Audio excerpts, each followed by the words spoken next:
Halo Zibok Family, kali ini kita bahas film detektifnya. Langsung pada alur ceritanya, malam itu Tuan ditemani putranya Hua Ying di Rinji tiba di kota Xiang.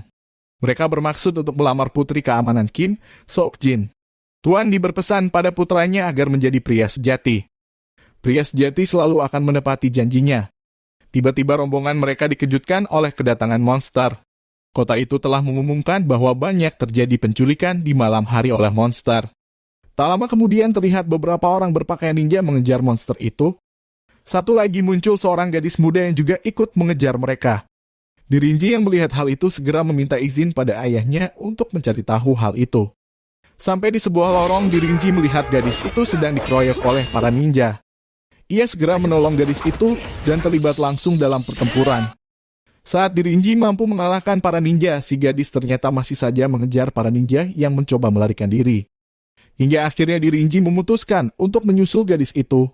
Rinji menanyakan petugas jin yang ada di kota itu. Ternyata ia adalah satu-satunya petugas keamanan di kota itu saat ini. Mendadak muncul monster yang menyerang Rinji. Saat monster itu menatap wajah petugas keamanan, seorang ninja melepaskan tembakan panah ke arahnya. Lalu disusul tembakan panah lainnya yang mengenai tubuh monster itu. Lalu Rinji dan petugas keamanan langsung menghajar kembali para ninja itu. Setelah melumpuhkan para ninja, si Rinji mencoba menyerang si monster. Ia berhasil menangkap kakinya dan membantingnya ke tanah. Rinji mendapati sesuatu yang lengket dan berbau di tangannya. Kali ini monster itu dimasukkan ke dalam sebuah kurungan. Petugas keamanan membawanya ke hadapan Masigrat Lin. Mendadak kedatangan Lin membuat si monster berontak hebat. Ia akhirnya mampu melepaskan diri dari kurungan dan langsung menyerang Lin. Petugas keamanan mencoba untuk menghadang dengan pedangnya. Namun pedang itu dengan mudah dipatahkan monster dan membuang patahan pedang itu ke arah putri Lin yang bernama Yurong. Beruntung Rinji mampu menangkap patahan pedang itu. Sepertinya si monster enggan untuk menyerang petugas keamanan. Dia lalu berusaha melarikan diri dari tempat itu. Rinji tak tinggal diam berusaha menghadang si monster. Namun dengan cekatan si monster meloncat dan terbang ke atas kabur dari tempat itu. Masigrat Lin berusaha menyampaikan rasa terima kasihnya pada Rinji. Ia telah menyaksikan bagaimana Rinji menyelamatkan putrinya. Lalu Menteri Pengurus memperkenalkan diri dan putranya kepada Masigrat Lin. Di sebuah tempat seorang manusia berjubah mengenakan topeng membunuh pasukannya sendiri karena kegagalan menangkap monster itu. Pagi harinya di kediaman Masigrat Lin, mereka menjamu kedatangan Tuan Di dan putranya. Lin kemudian memperkenalkan petugas keamanan yang merupakan putri dari petugas keamanan yang dulu yang bernama Jin Yanxi. Rinji jadi tahu sekarang bahwa Yanxi orang yang telah dijodohkan dengannya sejak kecil. Rinji mengemukakan keheranannya di depan semuanya. Kenapa kungfu hebat yang dimiliki oleh si monster seakan tak berdaya di depan Yanxi? Kemudian Rinji meminta izin kepada Masigrat Lin untuk menyelidiki lokasi hilangnya petugas Kim waktu itu. Di penginapan, Tuan Di merasa bahwa laporan mengenai orang hilang di kota itu tak sesuai dengan kenyataan di lapangan. Tuan Di bermaksud akan bertanya langsung ke warga sekitar nantinya. Sementara itu ia meminta Rinji untuk menyelidiki hal lain bersama Yanxi. Semula Rinji keberatan, namun Tuan Di memberikan saran bahwa Rinji harus lebih sering mengucapkan kata maaf Yanxi agar lebih akrab dengannya. Permintaan maaf seorang pria akan sangat bermanfaat nantinya ketika sudah menikah. Tuan Di memberitahu manfaat kata maaf itu adalah jika pria bersalah, maka maaf itu akan meredakan kemarahan seorang wanita. Jika wanita yang bersalah, permintaan itu mampu meredam seorang wanita melampiaskan kemarahannya. Dan itulah yang dilakukan Tuan Di pada ibunya selama ini. Malam itu Rinji membawa bunga dan mendatangi rumah Yanxi. Saat tiba di sana, tak ada orang yang menjawab sahutannya. Rinji pun lalu masuk ke dalam rumah itu.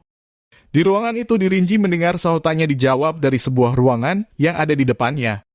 Rinji mengatakan bahwa ia datang untuk meminta maaf. Yanxi dari dalam menjawab untuk memintanya menunggu di luar.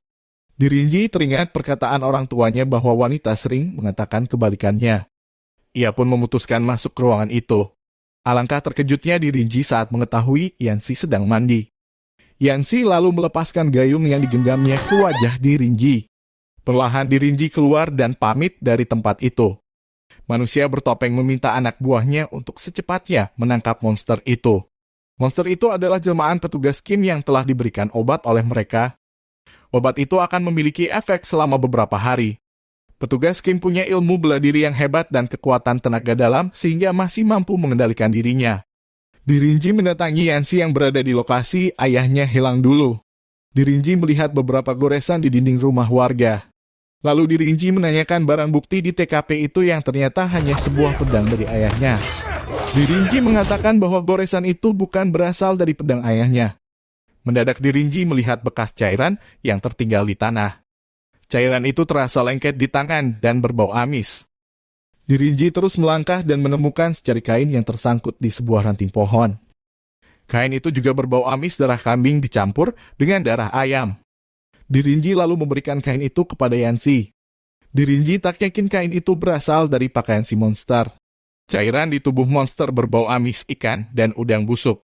Ia lalu mengajak Yancy untuk ditujukan laut yang terdekat. Dirinji dan Yancy menemui dua orang nelayan yang sedang berada di tepi pantai. Nelayan itu bercerita bahwa saat ini banyak orang hilang yang mencoba berlayar di situ. Ia juga mengatakan ada wilayah yang disebut hantu laut neraka yang tak boleh dimasuki oleh semua orang.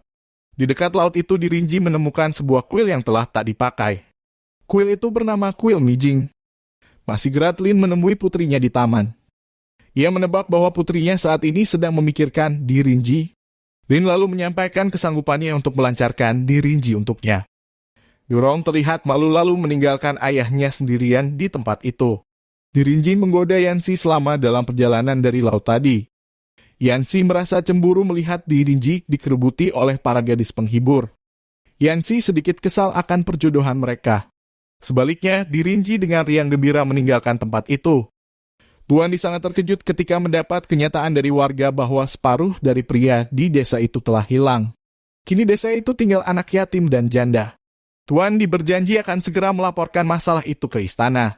Ia juga akan tetap berada di kota selama masalah itu belum terpecahkan.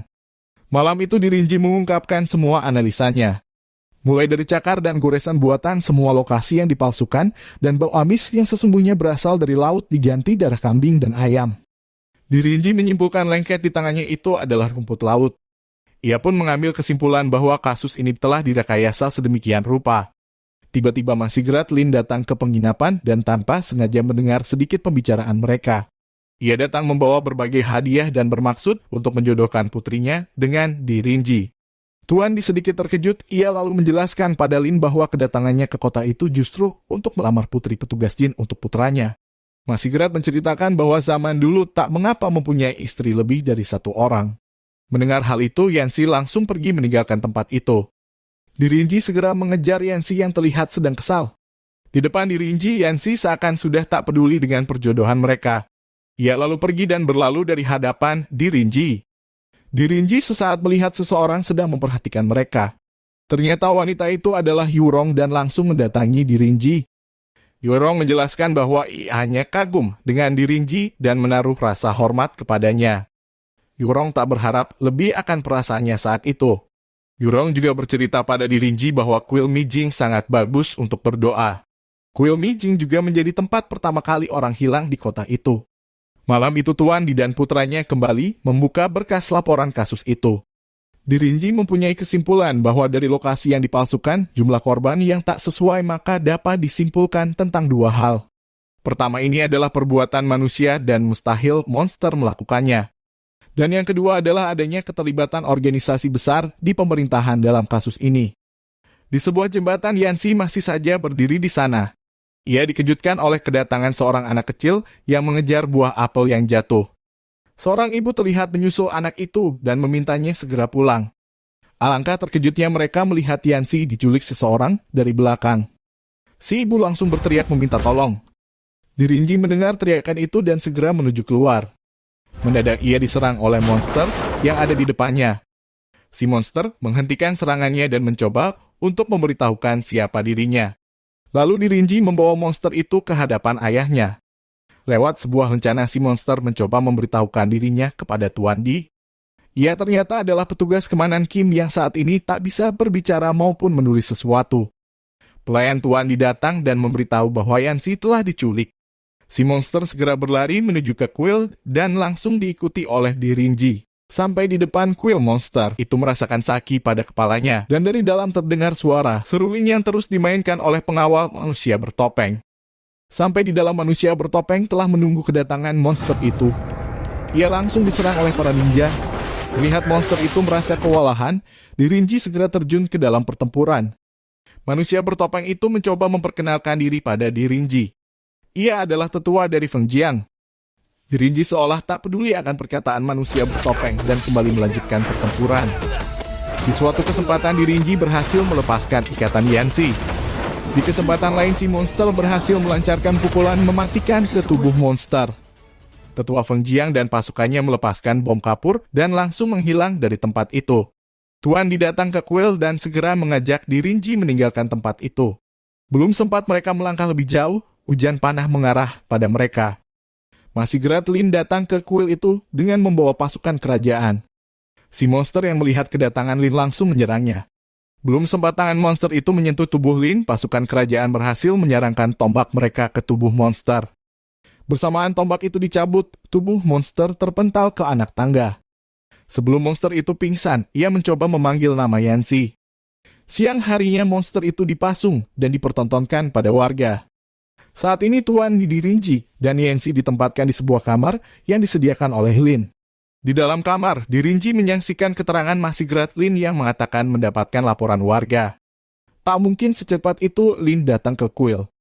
Karena selain harus menyiapkan pasukan, perjalanan dari kediamannya menamakan waktu lebih dari 15 menit. Yurong yang berjalan di taman sempat mendengar ayahnya berbicara dengan seseorang di ruang taman. Ia mendengar secepatnya untuk menyingkirkan Tuan Di dan putranya. Mendengar itu, Yurong buru-buru meninggalkan tempat itu. Sayang ia menabrak pot bunga hingga jatuh ke tanah dan pecah. Lin langsung keluar dan mendapati anaknya sedang berdiri di luar. Yurong segera minta izin pada ayahnya untuk membersihkan tempat itu. Malam itu Dirinji dan Yanxi pergi ke kuil Mijing. Mereka melihat pintu depan kuil itu digembok. Mereka lalu masuk lewat jalan samping. Yanxi bergegas ke ruang utama kuil yang ternyata tak dikunci.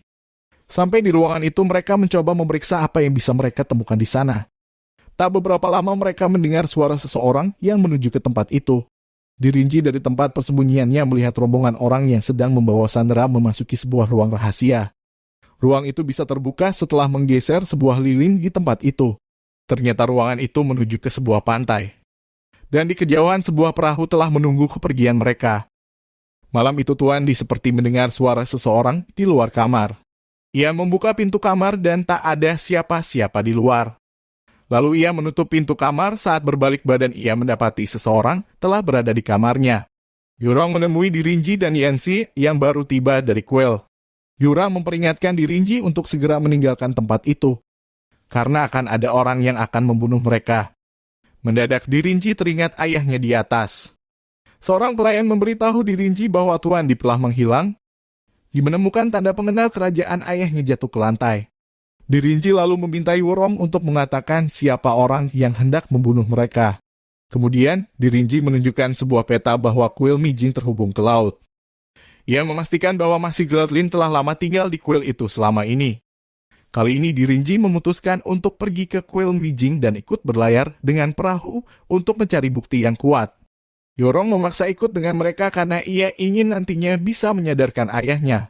Sampai di depan pantai di belakang kuil, mereka menyamar menjadi anggota dan membawa seorang sandera. Mereka pun lolos dan diizinkan untuk naik ke perahu. Tak berselang lama mereka sampai ke ruang penjara tempat orang-orang yang hilang dikurung. Mereka berpura-pura untuk memasukkan sanderanya ke dalam kurungan. Dirinji lalu menuju ke kurungan dan membebaskan ayahnya. Kemudian ia juga membebaskan tawanan yang ada di situ. Dirinji dan yang lainnya segera bergerak mencari jalan keluar dari tempat itu. Dirinji membuka sebuah penutup yang ternyata itu adalah jalan keluar menuju ke atas kapal. Satu persatu mereka mencoba naik ke atas kapal. Tanpa mereka sadari tetua Fengjiang telah mengamatinya dari atas. Sambil duduk di kursi ia menyapa Dirinji dan yang lainnya. Dirinji kemudian menjelaskan pada Yanxi bahwa monster itu adalah ayahnya. Dirinji juga menjelaskan adanya persekongkolan antara Masigrat Lin dan tetua Fengjiang. Karena tak ada kesesuaian antara catatan petugas Kim dengan laporan yang diserahkan Masigrat Lin ke kerajaan.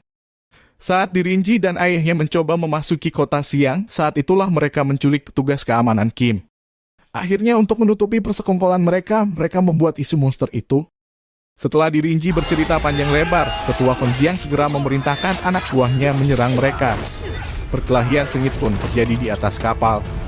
Hingga akhirnya Dirinji dan Yancy mampu mengalahkan pasukan ninja. Pengawal setia tetua langsung terbang ke atas tiang kapal. Di sana ia membunyikan serulingnya. Tak lama kemudian manusia obat berbondong-bondong lain menuju ke atas kapal. Mengetahui manusia obat digerakkan seruling itu, Dirinji langsung meloncat menyerang pengawal itu. Sampai suatu saat Dirinji mampu menyerangkan tendangan yang membuat pengawal itu tercebur ke dalam laut. Kekacauan terjadi pada manusia obat yang saling serang antara satu dengan yang lainnya. Melihat semua anak buahnya sudah tak berdaya, tetua Fengjiang melakukan penawaran sekali lagi kepada Dirinji untuk bergabung dengannya. Yancy ternyata langsung bergerak menyerang tetua yang juga meloncat menyerangnya. Dirinji mencoba menahan pukulan tetua sambil menarik tubuh Yancy ke belakang. Saat tetua menyerang dengan pukulan berikutnya ke arah Dirinji, Yurong datang menghalangi dengan tubuhnya. Akibat Yurong mendapatkan pukulan telak dari tetua. Tetua segera membuka topengnya di depan Yurong. Ternyata ia adalah Masigrat Lin. Selama 20 tahun ia melayani putra mahkota dan pangeran Qin dari pengkhianat kerajaan. Saat ia melarikan diri, ia bertemu dengan Masigrat Lin di usia Yurong masih 1 tahun. Ia kemudian membunuh Lin dan merawat Yurong sampai di usianya yang sekarang ini. Ia kini membuat isu monster dan membunuh rakyatnya sendiri karena kebenciannya kepada Li Shining yang telah membunuh putra mahkota dan merebut kekuasaan. Ia berpikir menciptakan manusia obat dan akan menjadikan pasukan yang tak terkalahkan. Sampai sekarang ia mencoba untuk merebut kekuasaan dari Li Shimin. Setelah melihat Yurong tewas, ia yang sebenarnya adalah penasehat kerajaan segera membuka topeng wajahnya. Ia lalu menyerang Dirinji dengan penuh kekuatan. Sampai suatu saat ia mampu memukul Dirinji hingga terpental keluar kapal. Yancy yang melihat hal itu segera menyerang penasehat. Namun Yancy bukan lawan berat bagi penasehat. Ia pun terkena pukulan penasehat hingga terluka dalam. Sementara itu Dirinji ternyata tak sampai tercebur ke laut. Ia masih bertahan dan bersandar di pinggir kapal. Lalu Dirinji melompat ke atas dan mendarat di bawah penasehat. Dengan sebuah gerakan, penasehat mampu membuat Dirinji tergelincir lalu menyerangkan pukulan keras ke tubuhnya. Dirinji terpental dan menabrak dinding ruangan kapal. Ia menemukan obat di sana dan mencoba bangkit untuk melakukan perlawanan kembali.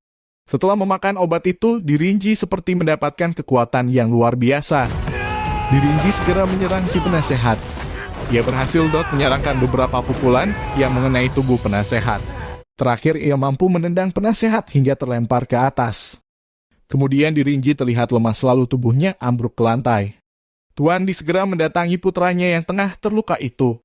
Di kota Xiang diumumkan bahwa kasus telah terpecahkan. Tetua Fengjiang telah tertangkap dan rakyat yang hilang telah kembali ke rumah masing-masing.